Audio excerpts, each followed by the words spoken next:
am so happy to be here with you, sharing these ideas about how to deal with emotions in romantic relationships. Many people think that the emotions are the problem in relationships, that when some emotions arise, that's the problem. Like when we are sad, when we are mad, when we are angry or frustrated. Then if we think that the emotions are the problem, we will try to hide them, not to show them, not to share it, and we will just try to be happy. But that's not realistic. That's not realistic. We as human beings have emotions, all of us. And we need to know how to deal with them. The problem is not having emotions. The problem is that we don't know how to deal with them because in many cases we haven't learned how to deal with those emotions when we were growing up. Most of us receive messages like, don't cry, don't be sad, there's no point of being mad. So we just try to hide those emotions, and the problem is that we didn't learn. We didn't learn how to deal with them. We didn't know what to do with those emotions because the people around us didn't know either what to do with our own emotions. So when we hide those emotions, they don't disappear. They just stay there and accumulate. And sometimes we explode when we have that accumulation of emotions. So what happens when we are in a romantic relationship and we bring these ideas with us? We will just shut down when we feel sad or hurt or unloved because we don't know if these emotions are okay or not. So the first idea I would like to introduce is that having these kind of emotions doesn't mean that there is something wrong in us, or that we are weak, or that we are immature.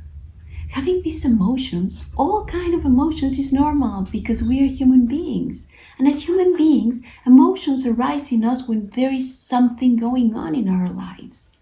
Emotions give us very valuable information about ourselves, about our relationship, about other people. They tell us what is meaningful to us, what is important. Let's think about a young couple that got married and just have their first baby. James and Laura are dealing with this new situation in their lives. Laura is very busy with the baby. She tries to be all the time, feeding the baby, attending the baby. She feels a lot of responsibility. She sleeps on and off. And James tries to help her. But it is not easy for him to manage this situation. James starts feeling out of the picture. He doesn't really know why he's feeling so weird in the relationship with her. She doesn't know if his feelings are okay, are right or not, and he finds it difficult to accept that he is feeling out of the picture. He is not feeling love.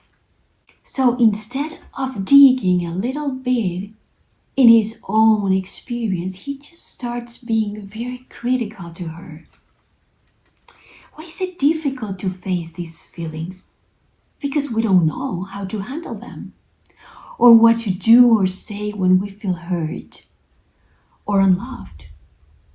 We don't even know if these feelings are mature or not. So we start blaming others or blaming ourselves. So it is very important to listen to our own emotions. Each emotion gives us very valuable information about ourselves, about the relationship, about others. And when we listen to our own emotions, we will discover also what we need in that moment. Because behind a reaction, there's an emotion, and behind an emotion, there's a need. So we need to discover what we need. And if we discover what we need, we will be able to express it, to share it in the relationship. So it is very important to discover the message that each feeling is giving us.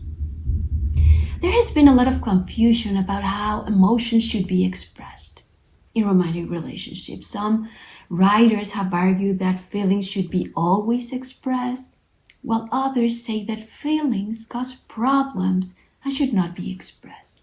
So what's the best thing to do? In fact, the best thing to do is to be aware of our own emotions, to think, to accept it, and think what's going on, what message this emotion is giving us. We need to integrate head and heart. And that means being emotionally intelligent. To be emotionally intelligent, we need to take into consideration 4 important points. The first one is being aware of our own emotions. The emotion is there because something is happening in our life. Number 2, understand that emotion. Listen to the message that emotion is giving you. Number 3, ask yourself, what do I need? What do I need? And number 4, decide what to do about it. So it doesn't mean controlling yourself and not saying anything.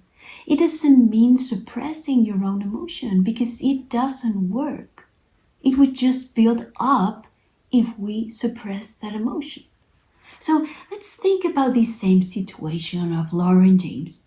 Laura is feeling criticized by her husband. And if she just tries to control herself and not say anything, this can lead her to an internal dialogue. And this will make her feel more and more depressed and angry. And eventually she will explode. Instead of this, what is the best thing to do? If Laura listens to her own feelings and needs, she will be able to talk to her husband about her own experience instead of talking about her husband's behavior. Solving all the differences between them requires that they both listen to each other, that they both talk to each other in a very intimate way about how they feel, about what their needs are. So this dialogue is very important. How do we talk to each other?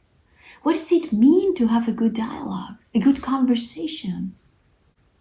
It is about both of them expressing their experiences, their thoughts, their feelings and desires. It is about listening to each other, listening with a genuine desire to understand the other's thoughts, the other's feelings. And most of all, it is important to avoid any kind of criticism, any kind of invalidation, because if the person feels the way she or he feels, there's a reason behind it. And when that emotion is understood by the other person, it doesn't escalate. On the contrary, it calms us down and it makes us feel more connected with each other. So emotional connection is clue in romantic relationships. It's something very important. Because between husband and wife, there is a mutual need of connection. They both need to know that the other person is there for them. John Bowlby, a British psychiatrist and psychologist, observed that every person, every human being, needs that emotional connection with their loved ones. This is not something we choose.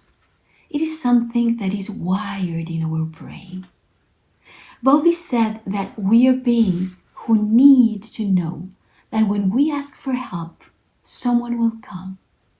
Someone who puts us first and who needs us as much as we need them.